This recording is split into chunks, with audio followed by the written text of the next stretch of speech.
RADIATA Stories is famously known as an underrated JRPG. Is this true? Yes, very true. RADIATA Stories is an action RPG game developed by Tri-Ace and published by Square Enix for the PlayStation 2 in 2005. RADIATA Stories places great emphasis on its persistent world and NPCs, each with their own lives, lifestyles, jobs, personalities, homes, dialogues, and schedules, which are controlled by the game's day or night system. I was trying to get into the type of JRPGs that require us to recruit or build some sort of guild to progress and unlock more stories in the gameplay. There were actually a couple games that comes to mind.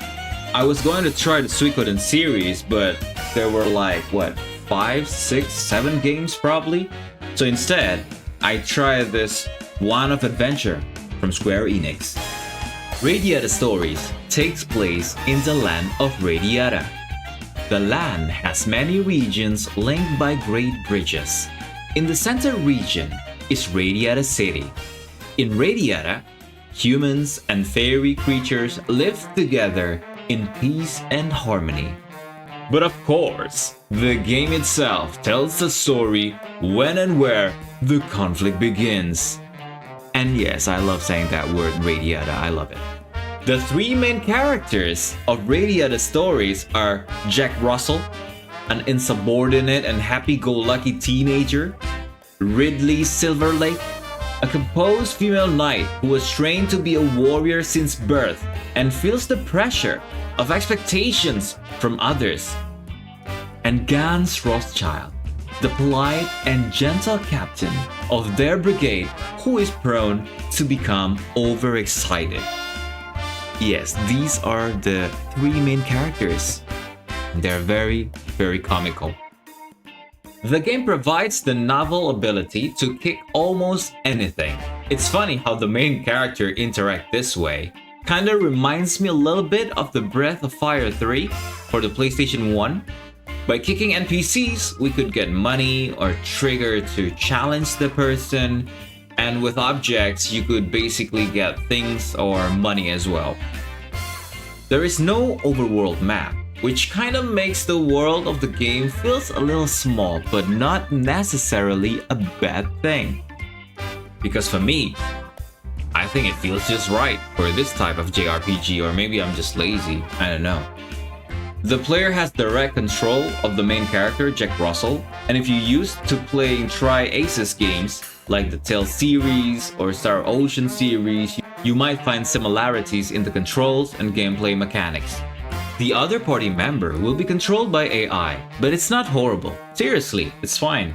And later in the game, you'll be able to issue commands and order tactical formations, which feels pretty cool.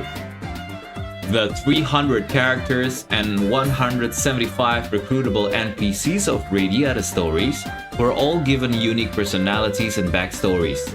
Every time a character is unlocked, he or she shows up on the player's friend list, which also provides a summary of their history and personality.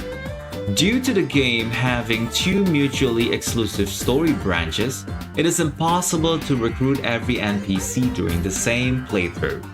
Thus, the game must be played at least twice to unlock all characters' entries on the friend list.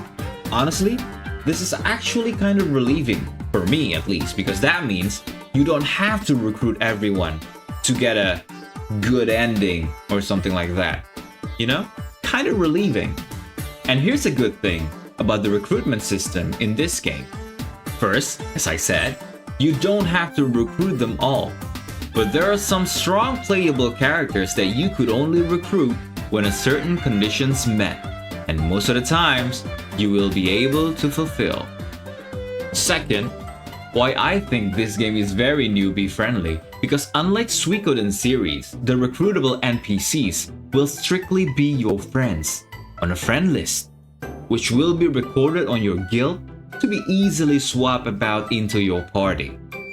Spoilers alert!